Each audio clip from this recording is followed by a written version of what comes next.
I watched from my kitchen window as Nora strutted down Maple Street in that tight red dress, flanked by Damon Vossel and his lawyer buddy Cedric Fallon like some kind of twisted parade. The three of them laughed at something, probably me, holed up in our crumbling two-story while they painted the town. My phone buzzed. Nora's voice dripped with mock sweetness when I answered. "Troy, honey, don't wait up. We're discussing some business opportunities." "Business opportunities?" I kept my voice steady, watching Damon's hand brush against her lower back. "At 9 p.m. on a Saturday?" "I dress for myself, not for you or anyone else. And honestly, what can you even do about it anyway?" The line went quiet. Through the window, I saw her slip the phone back into her purse, that same smirk she'd been wearing for months plastered across her face. "Oh, Nora," I whispered to the empty kitchen. "You really should have kept walking. 20 years of marriage, and it had come to this. Our daughter Emma away at college, our electrical supply business hemorrhaging money, and my wife parading around town with my old high school rival like I didn't exist. The Rust Belt city of Millbrook had seen better days, just like our marriage, but at least the city wasn't actively trying to humiliate me. I'd suspected something was wrong for months. The late nights, the new clothes, the way she'd started doing her makeup even for grocery store runs. Nora worked in high-end real estate now, claimed she needed to maintain an image, but this wasn't about image. This was about revenge. See? Damon Vossel owned the fanciest gym in town, drove cars that cost more than I made in 2 years, and had never let me forget that he'd beaten me in the state boxing finals our senior year. Now he was apparently trying to beat me at marriage, too.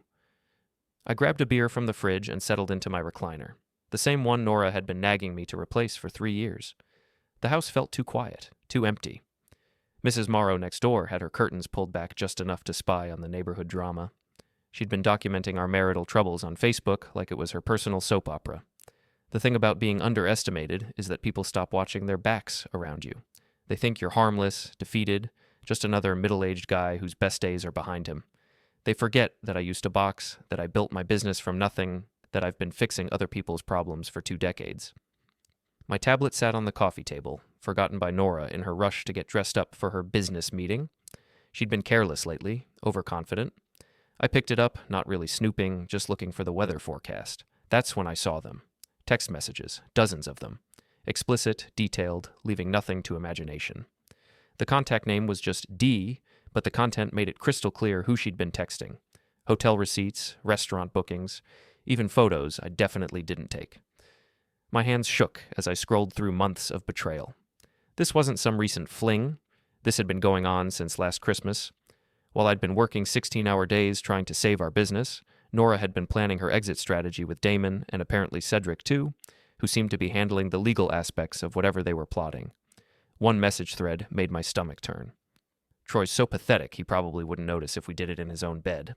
C says we should wait until after the divorce papers are filed, but honestly, what's he going to do? Sue us?" I set the tablet down carefully, like it might explode. The beer tasted flat now, everything tasted flat. But underneath the hurt and humiliation, something else was building. Something cold and calculating that I hadn't felt since my boxing days. I walked to the garage and found my old gym bag, the one I hadn't touched in 5 years. Inside, wrapped in an old towel, were my boxing gloves. Still fit perfectly.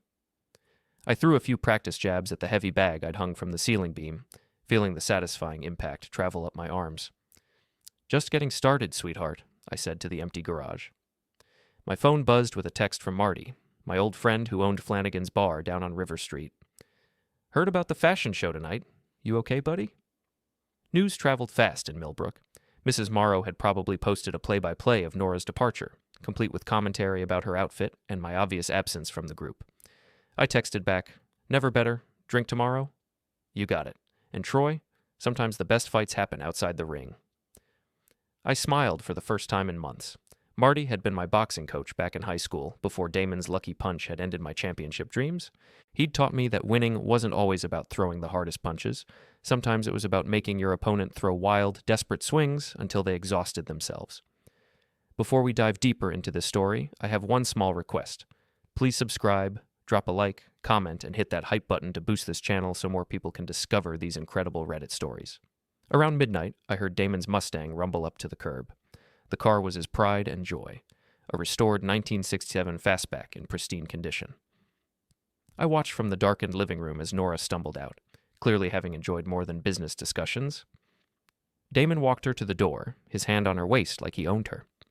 She fumbled with her keys, and I could have opened the door for her. Should have, probably.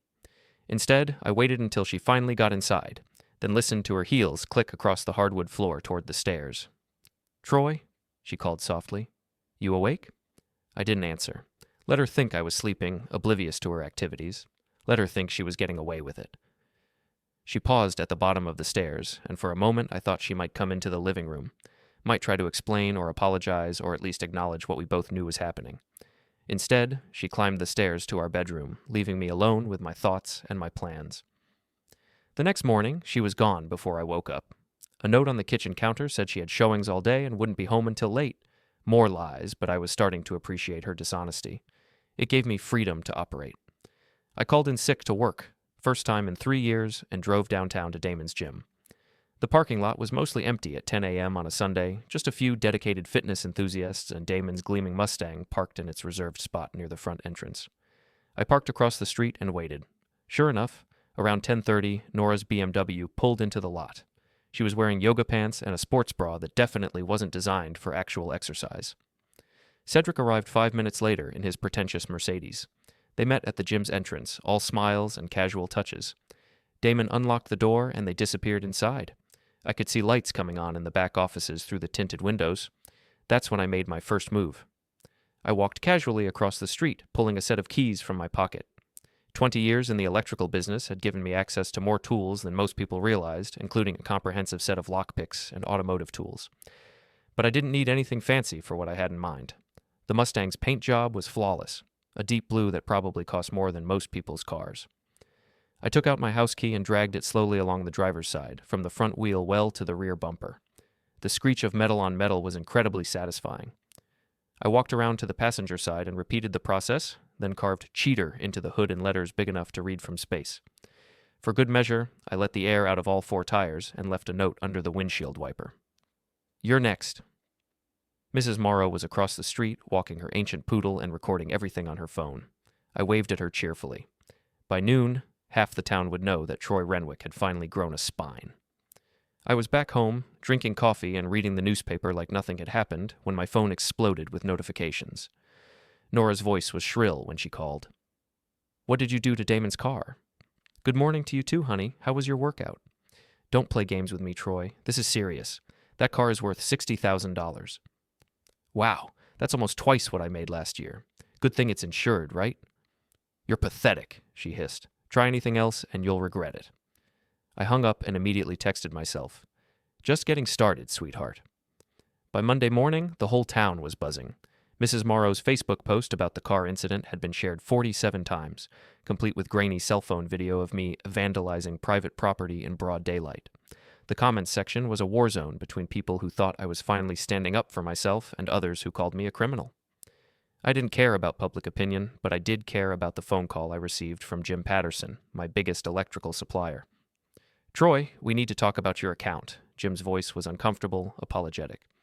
"Some concerns have been raised about your stability." "My stability?"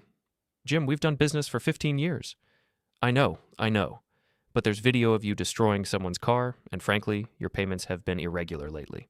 The company's insurance requires us to be cautious about who we extend credit to." I stared out my office window at the half-empty parking lot of Renwick Electrical Supply. 3 employees left, down from 12 2 years ago. Nora's spending sprees hadn't helped our financial situation, but I'd been too proud to confront her about the credit card bills for clothes and spa treatments and mysterious cash withdrawals. "How much time do I have?" "Current invoices need to be settled by Friday, and going forward, it's cash only until things stabilize." After Jim hung up, I sat in my creaky office chair and did some quick math. Current invoices totaled $18,000. Cash in our business account, $4,000. Our personal savings. Cleaned out last month when Nora had insisted on investing in some real estate opportunity that I was now pretty sure involved Damon's gym expansion. My phone buzzed with a text from Owen, my youngest employee. "Boss, you should see Nora's Instagram." I opened the app and immediately wanted to throw my phone across the room. Nora had posted a series of photos from an amazing workout session with my fitness partners. The pictures showed her, Damon, and Cedric at various exercise machines, all smiles and athletic poses. The caption read, So grateful for friends who support my health and wellness journey. Some people tear others down, but real friends build you up. A blessed, or church, which fitness family, which and positive vibes. The comments were brutal. Half the town was taking sides, and I was definitely losing the public relations war. Nora had always been better at managing her image, crafting the narrative to make herself look like the victim. I needed advice, so I drove to Flanagan's bar. It was barely noon, but Marty was already behind the bar, polishing glasses and preparing for the lunch crowd. "Rough morning?" he asked, sliding a coffee across the bar. Getting rougher by the hour. I think I may have miscalculated.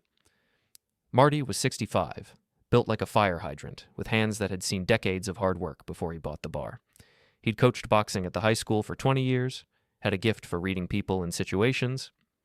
"Remember what I taught you about fighting angry? Angry fighters make mistakes." "Right. And what do smart fighters do?" "They make their opponents angry." Marty grinned. "Seems to me like you landed a good body shot yesterday. Got their attention, made them react, but now they're going to come back swinging, probably try to overwhelm you with lawyers and social media and all that fancy stuff they're good at. So what's my next move? Don't just swing wild, kid. Make them feel the punches before you throw them. And remember, in a real fight, it's not about who hits hardest, it's about who's still standing at the end." That evening, there was a charity gala at the Millbrook Community Center, the annual fundraiser for the Children's Hospital, the kind of event where local business owners were expected to show up and write checks they couldn't afford. I'd forgotten all about it until I found the invitation buried under a stack of unpaid bills. Nora would definitely be there. It was exactly the kind of social event she lived for, a chance to network and show off and pretend everything in her life was perfect. I put on my only decent suit, the one I'd worn to Emma's high school graduation, and drove downtown. The community center was packed with Millbrook's social elite, such as they were in a town of 30,000 people. Local politicians, successful business owners, real estate agents, and lawyers mingled under fluorescent lights and crepe paper decorations. I spotted Nora immediately, holding court near the silent auction tables in a black cocktail dress that probably cost more than my monthly mortgage payment.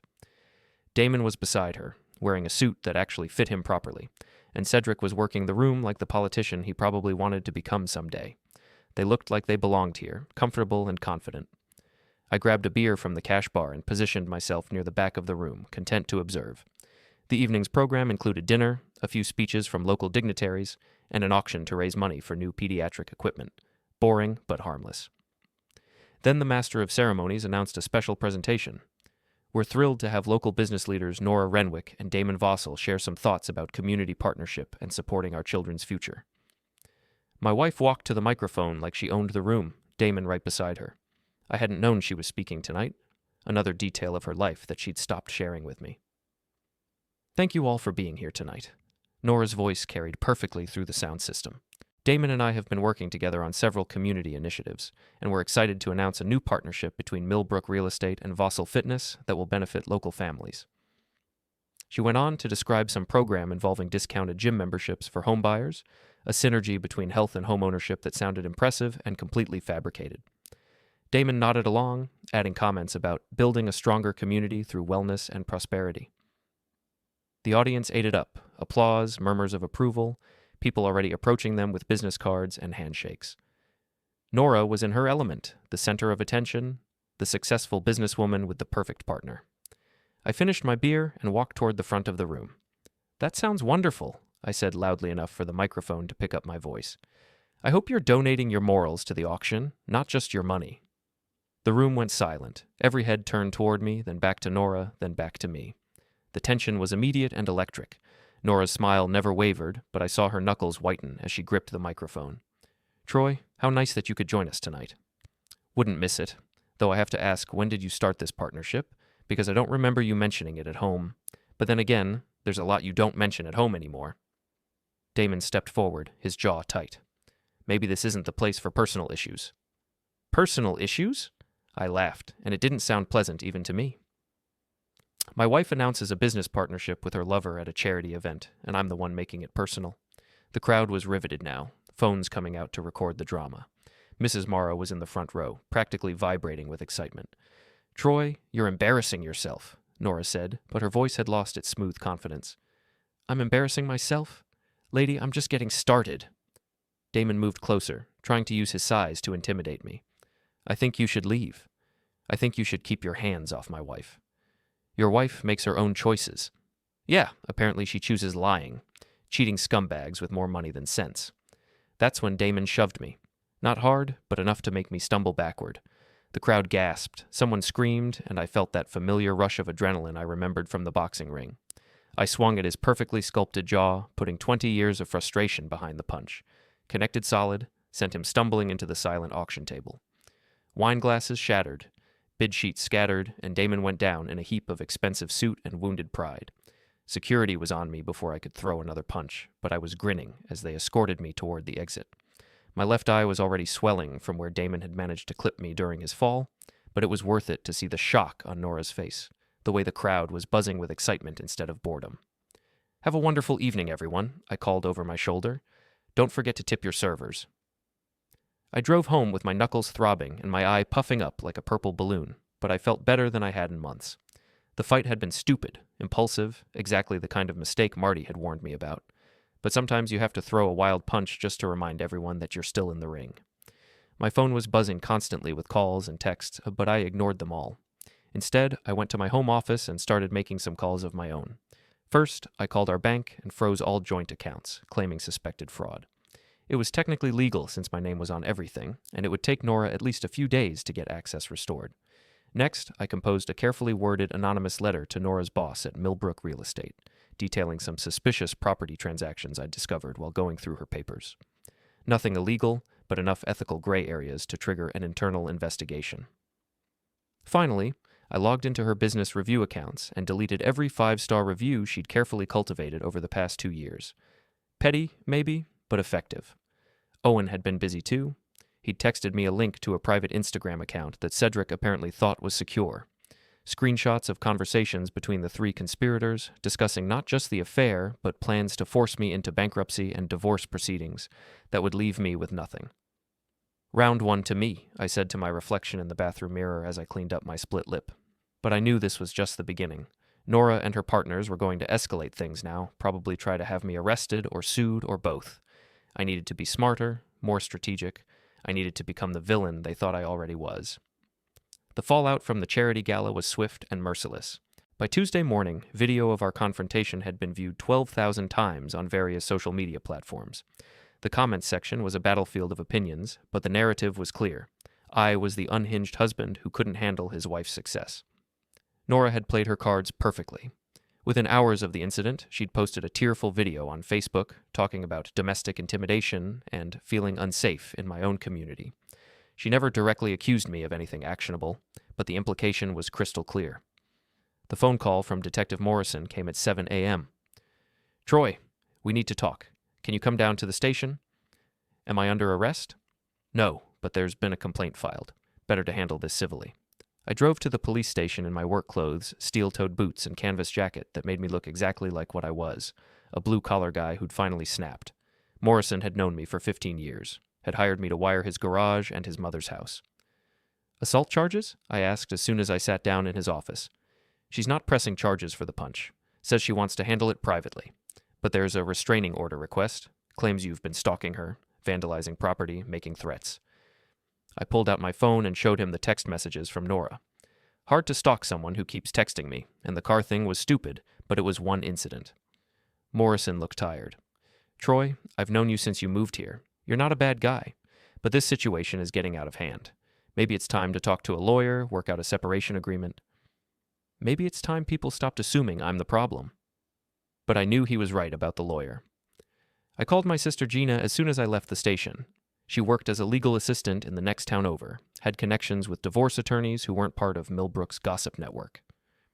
Troy, what the hell are you doing? Gina's voice was sharp with worry. Emma called me crying, said her friends are sending her videos of you fighting at some fancy party. My daughter. I'd been so focused on my war with Nora that I'd forgotten how this would affect Emma. She was a junior at State, studying business, had always been proud of her parents' marriage. It's complicated, Gina. It's stupid, is what it is. You're destroying your reputation, your business, probably your relationship with your daughter. For what? To prove some point? To prove I'm not going to lie down and let them walk all over me. Who's them? It's your wife, Troy. Get counseling, get divorced, get over it.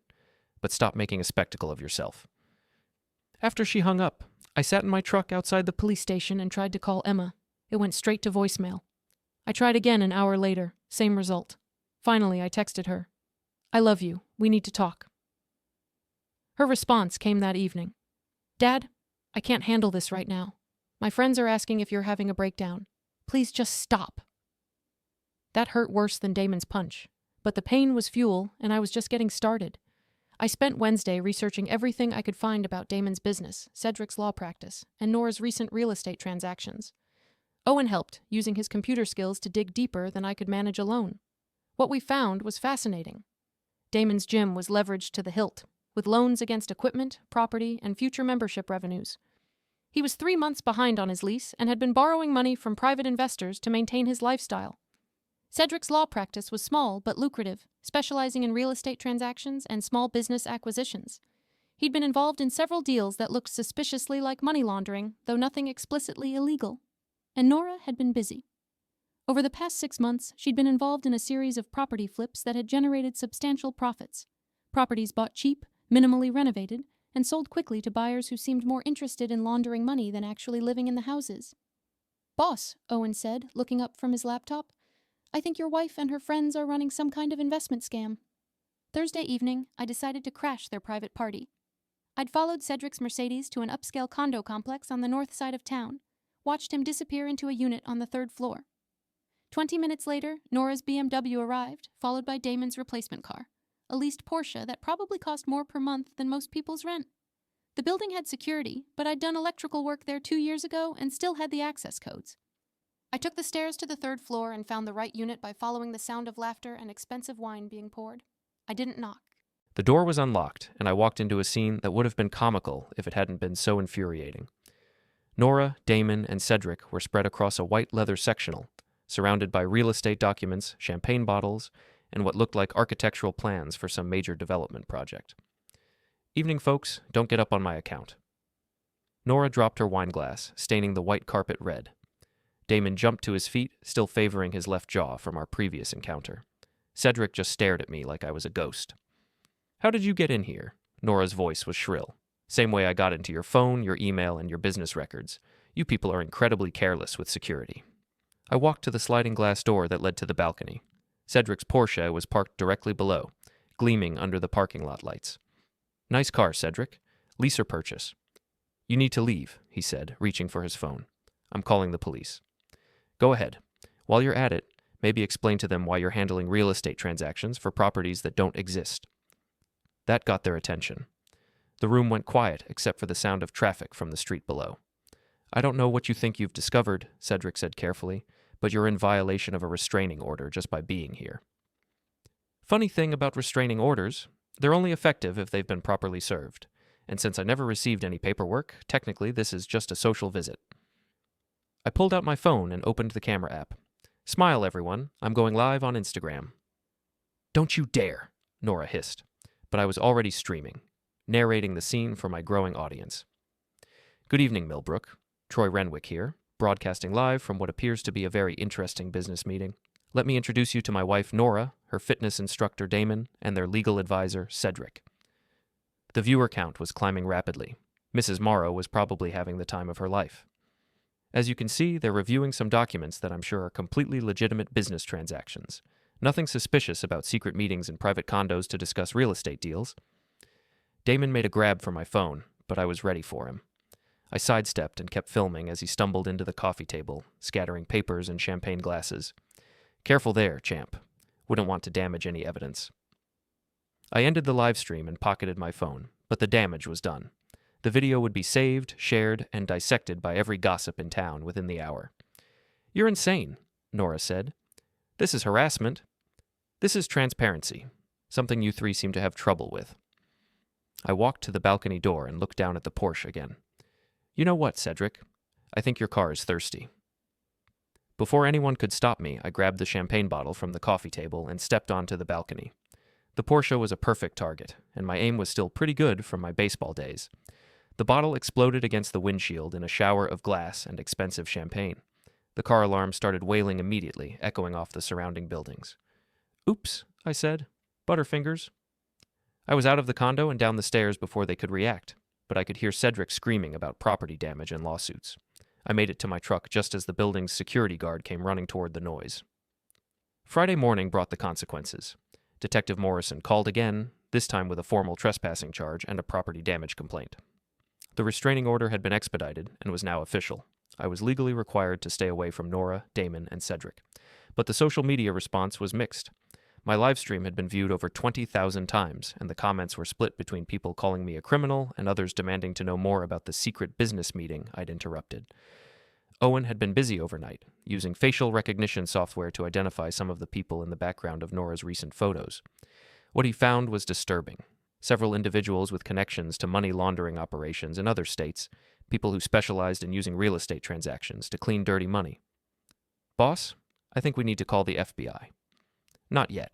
Let's see how deep this goes first. I was transforming, becoming someone I didn't entirely recognize. The mild-mannered electrician was disappearing, replaced by someone harder, more calculating. I started wearing black to work, cut my remaining staff to just Owen, and began acting unpredictably around town. People were talking about me constantly now, speculating about my mental state, my marriage, my business, Mrs. Morrow's Facebook page had become the unofficial headquarters for Millbrook gossip, with daily updates about my activities and theories about what I might do next. The attention was intoxicating. For 20 years, I'd been invisible, just another working-class guy trying to pay his bills and keep his family together. Now I was the most interesting person in town, the wild card that everyone was watching. Saturday morning, I got a call that changed everything. Dad?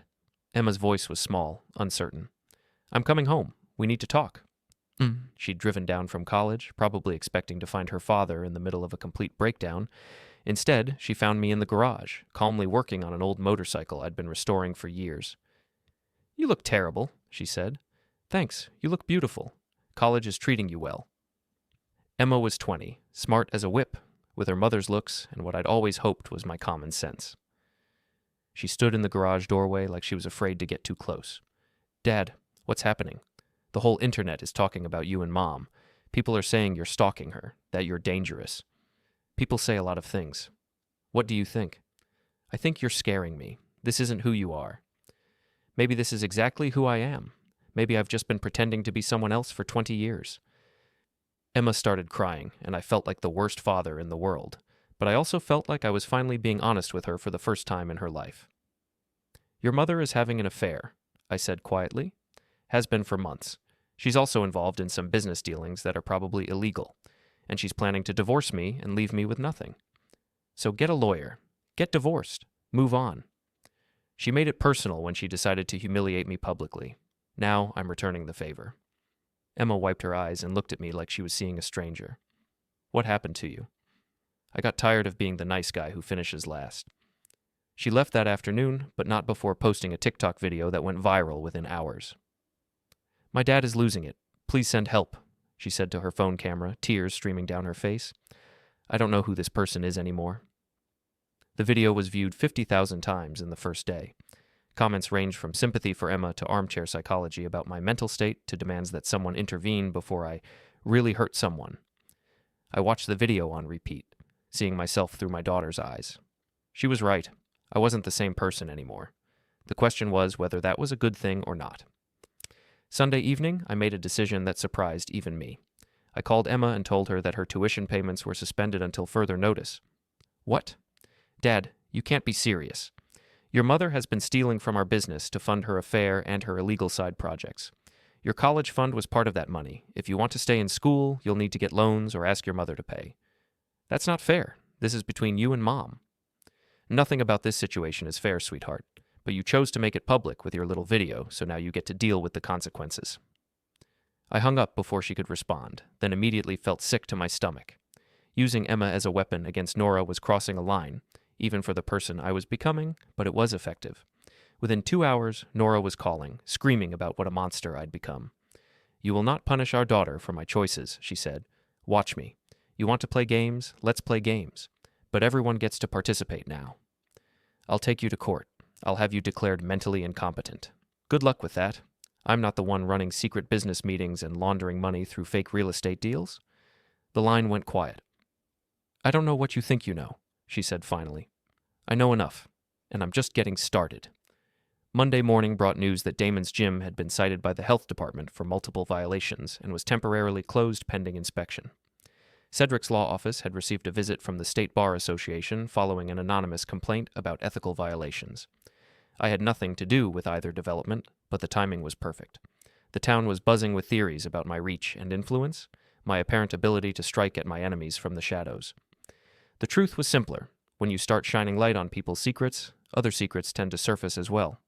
Damon and Cedric had made enemies over the years, people who were happy to pile on when they sensed weakness, but I was happy to take credit for their misfortunes. Fear was a useful tool, and I was learning to use it effectively. Tuesday evening, I received a text message from an unknown number. "You think you've won, but you don't know who you're really fighting." I stared at the message for a long time, trying to figure out who might have sent it. Nora, Damon, and Cedric were the obvious suspects, but the tone was different somehow. More confident, less desperate than their recent communications. I showed the message to Owen, who immediately started trying to trace the number. "It's a burner phone," he said after an hour of searching. "Probably bought with cash, activated anonymously. Whoever sent this knows what they're doing." "Any ideas who it might be?"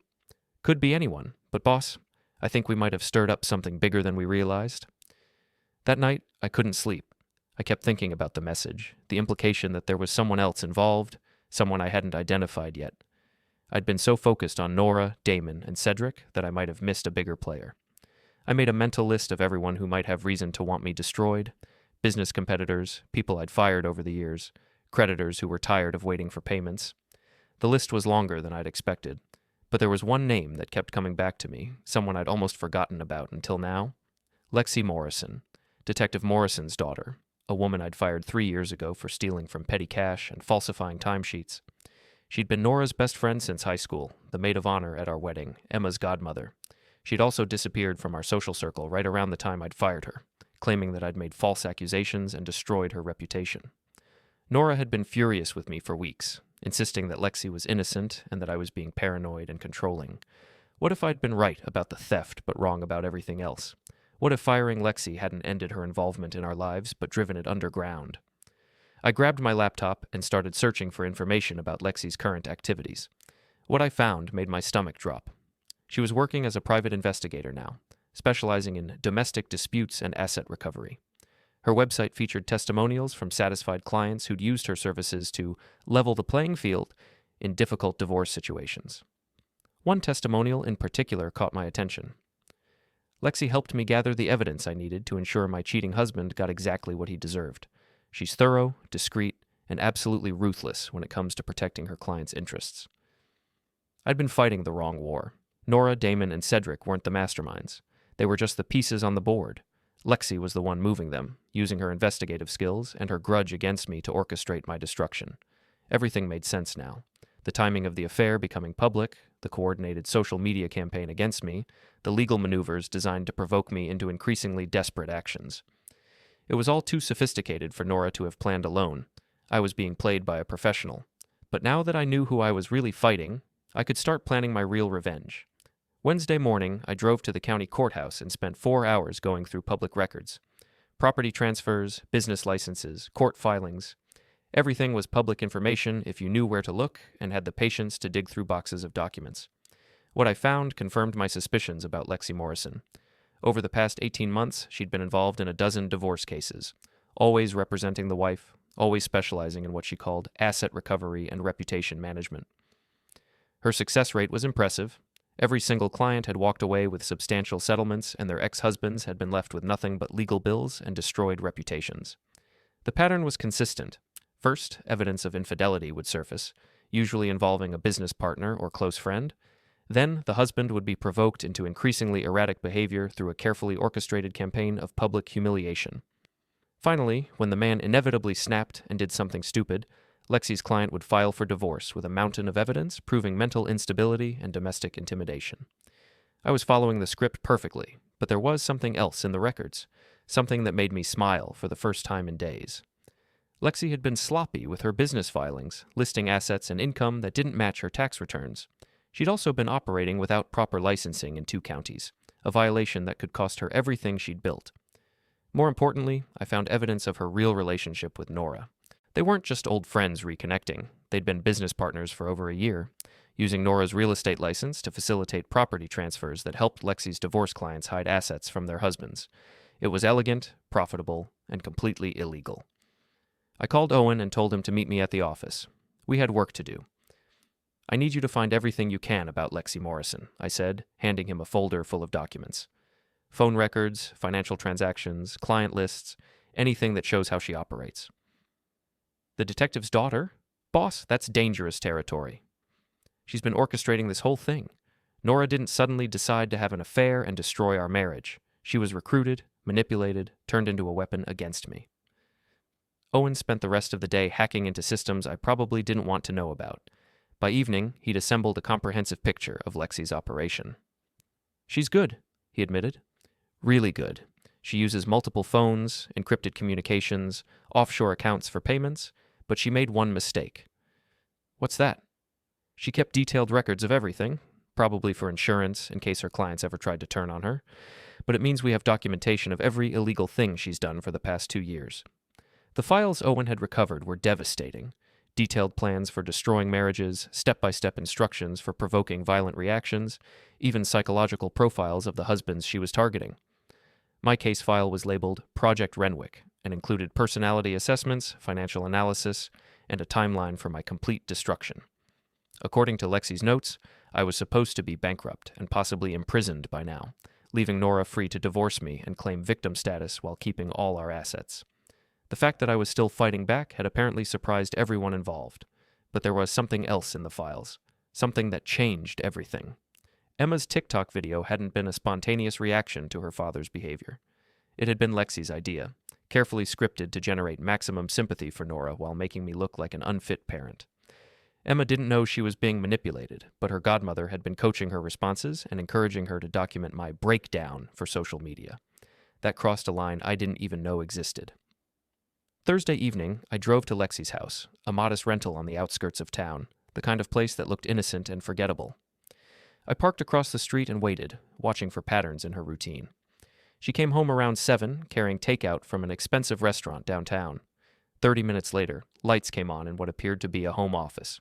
I could see her silhouette moving around, probably working on her next victim. I waited until 9 o'clock, then walked up to her front door and knocked. "Troy?" She looked genuinely surprised to see me, but not afraid. "What are you doing here?" "We need to talk, Lexi. About old times, mutual friends, business opportunities." She hesitated for a moment, probably calculating whether I was dangerous or just desperate. Finally, she stepped aside and let me in. The house was neat, professional, with expensive furniture that didn't match her supposed income as a small-town private investigator. The home office was visible through an open doorway, multiple monitors and filing cabinets that suggested a much larger operation than she advertised.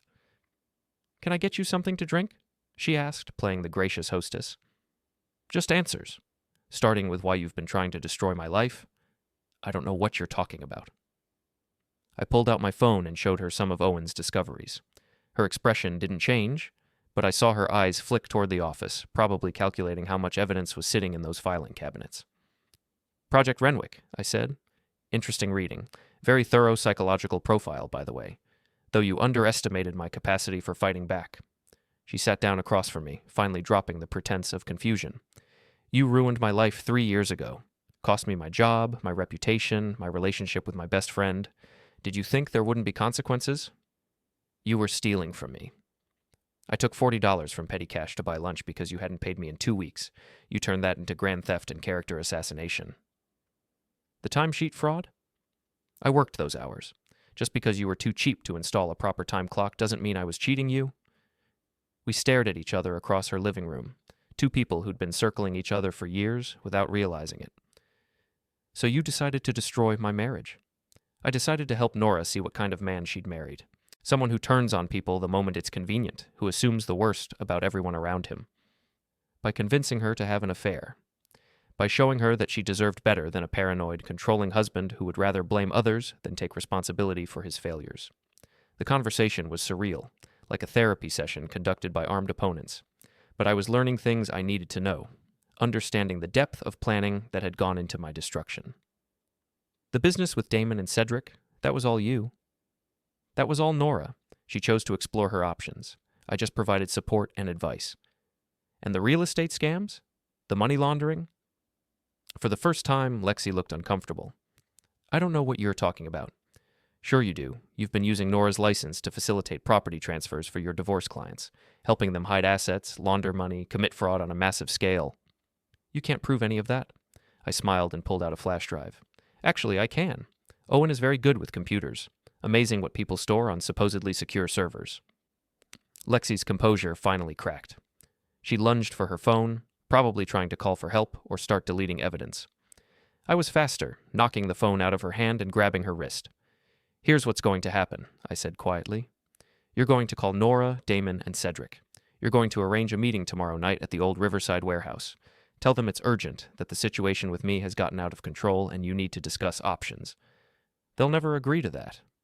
They will if they think I'm finally breaking down completely. Send them some of your psychological assessment notes, convince them that I'm about to do something violent, and they need to coordinate their response. And then what? Then we're going to have a conversation, all of us together, no more hiding behind lies and manipulation. I picked up her phone and handed it to her. Make the calls, Lexi, unless you'd prefer to explain to your father why his daughter is going to prison for fraud and conspiracy. She made the calls. Friday passed slowly. I spent the day preparing for the evening's confrontation, gathering equipment and supplies, planning every detail of what I hoped would be the final act of this drama. The Riverside warehouse was perfect for my purposes. Isolated, abandoned, with multiple exits and no security cameras. I'd done electrical work there 5 years ago, before the company went out of business, and I still had keys to the building. I arrived early and set up everything I needed. Portable lights, folding chairs arranged in a circle, and a laptop connected to a portable projector. The warehouse felt like a theater, and I was about to put on the performance of my lifetime. Lexi arrived first, looking nervous but trying to maintain her professional composure. Nora came next, followed by Damon and Cedric together. They all looked uncomfortable, unsure why they'd been summoned to this strange location. Thank you all for coming, I said, stepping out of the shadows like some kind of dramatic villain. I thought it was time we had an honest conversation. Troy, this is ridiculous, Nora said. If you want to talk, we can meet somewhere civilized. Civilized? Like the charity gala where your boyfriend assaulted me? Or like the secret business meetings where you plan real estate fraud? I turned on the projector, and suddenly the warehouse wall was filled with documents, photos, and text messages. Everything Owen and I had discovered over the past week, laid out in chronological order like a prosecutor's closing argument. Ladies and gentlemen, I present the complete story of how 4 people conspired to destroy my life, steal my assets, and frame me as an unstable domestic abuser. I walked them through it step by step. Lexi's initial recruitment of Nora, the carefully planned affair with Damon, Cedric's legal maneuvering to set up the divorce, the social media campaign designed to isolate me and destroy my reputation. The beauty of the plan, I continued, was that it relied on my predictable reactions. Lexi knew I would get angry, knew I would lash out, knew I would make myself look guilty through my own actions. Damon was staring at the wall of evidence, his face pale. How did you get all this? The same way you got into my personal life, through careful investigation and complete disregard for privacy or ethics.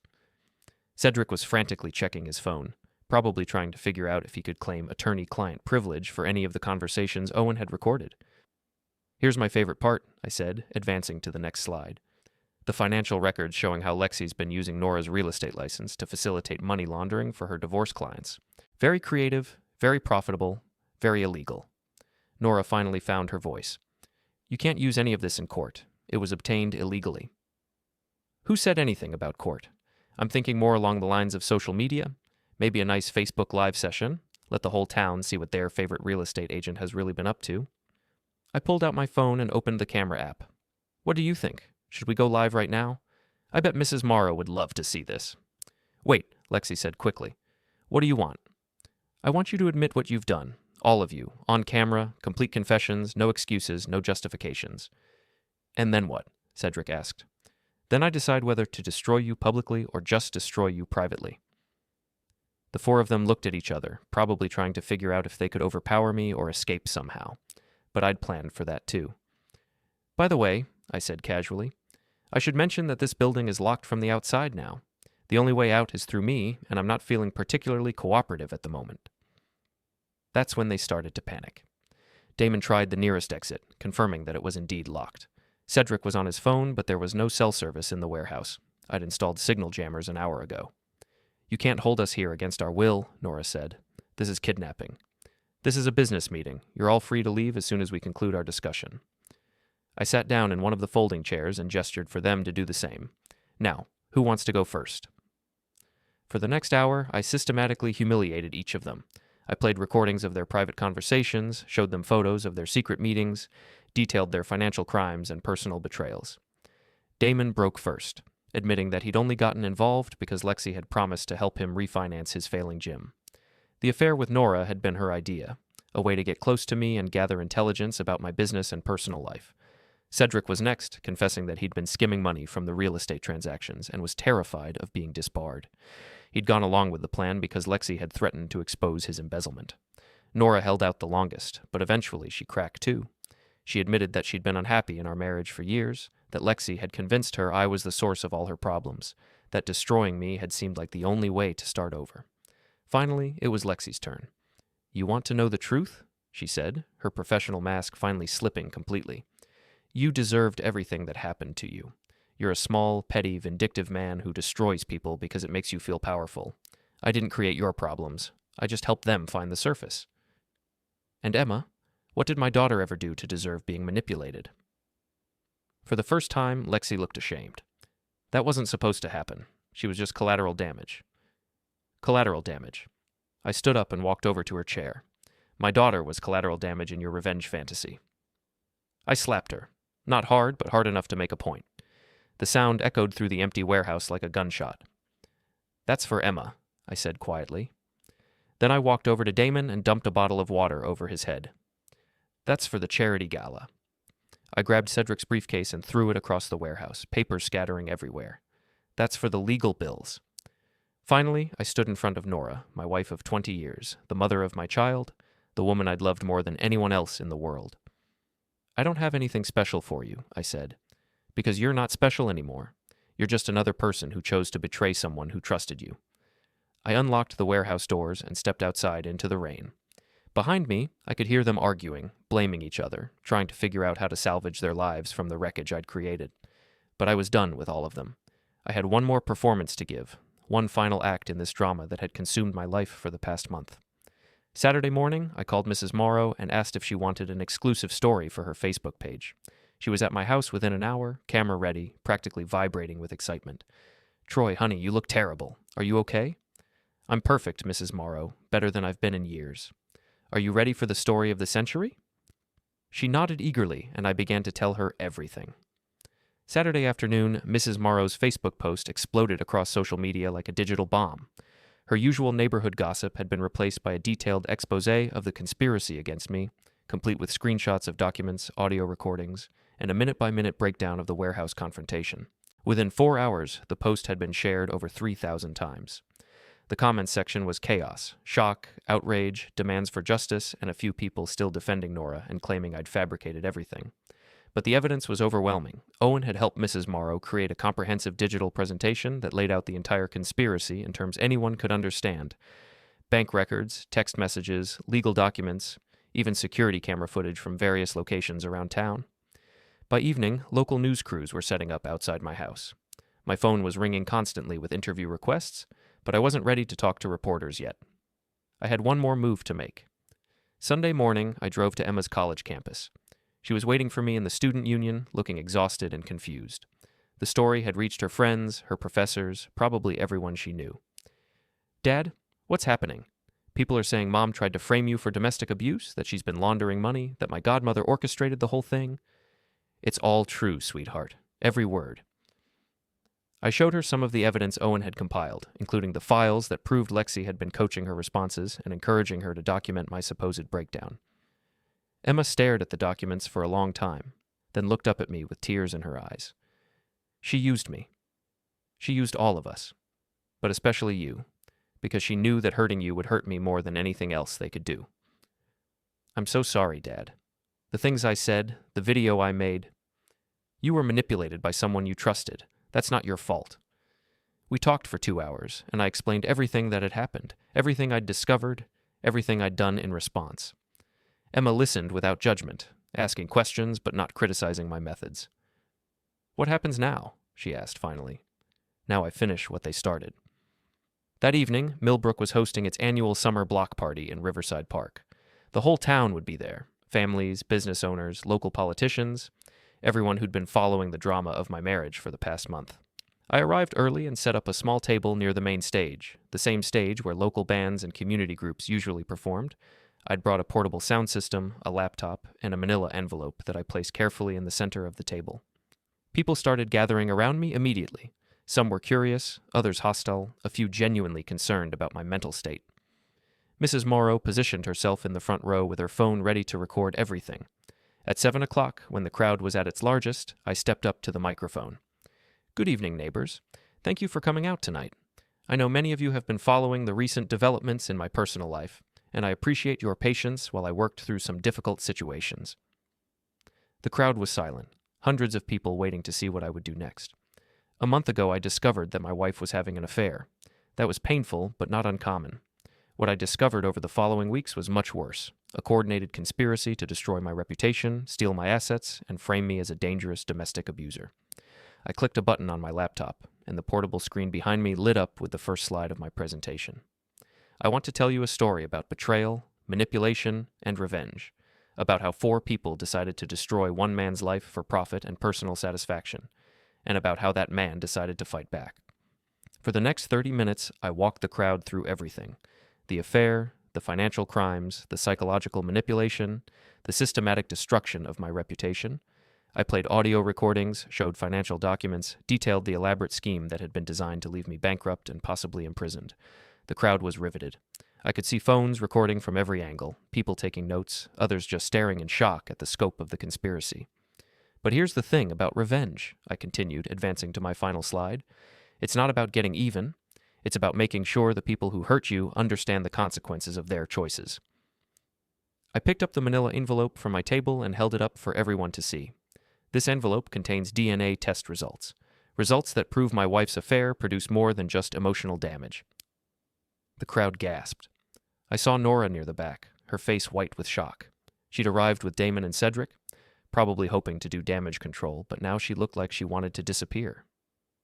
"The question is," I said, opening the envelope slowly, "do I share these results with you tonight? Do I complete my wife's public humiliation by revealing the full extent of her betrayal?" I pretended to look at the papers inside, though the envelope actually contained blank sheets. There were no DNA test results. Emma was definitely my daughter, and Nora hadn't been pregnant during her affair. But the threat was enough. Nora pushed through the crowd toward the stage, tears streaming down her face. "Troy, please, don't do this." "Why not? You didn't hesitate to humiliate me publicly. You turned my own daughter against me, destroyed my business relationships, tried to have me arrested. Why should I show you mercy now?" "Because I'm sorry. Because I was wrong. Because despite everything, we were married for 20 years, and that has to count for something."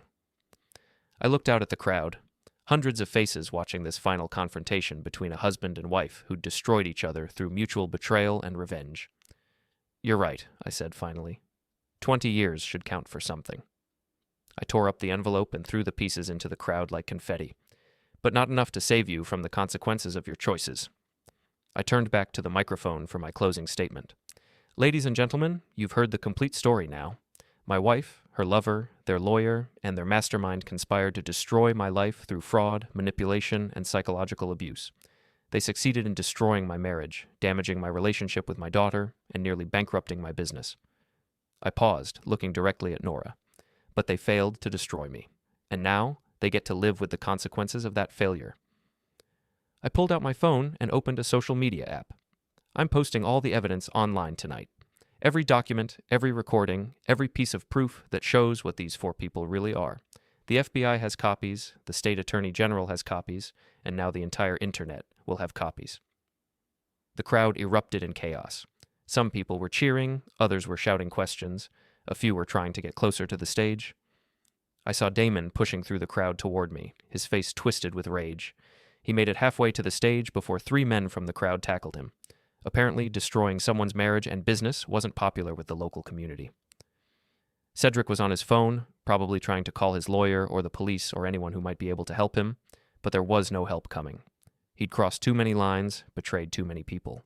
Lexi had disappeared entirely, probably calculating how quickly she could leave town before the authorities started asking serious questions about her business practices. And Nora just stood there in the middle of the chaos, watching her carefully constructed life collapse in real time. I stepped back from the microphone and walked to the edge of the stage, looking down at my wife of 20 years. "This is what you chose," I said quietly, just loud enough for her to hear. "You could have asked for a divorce, could have been honest about your feelings, could have handled this like an adult. Instead, you chose to destroy me. Now you get to see what destruction actually looks like."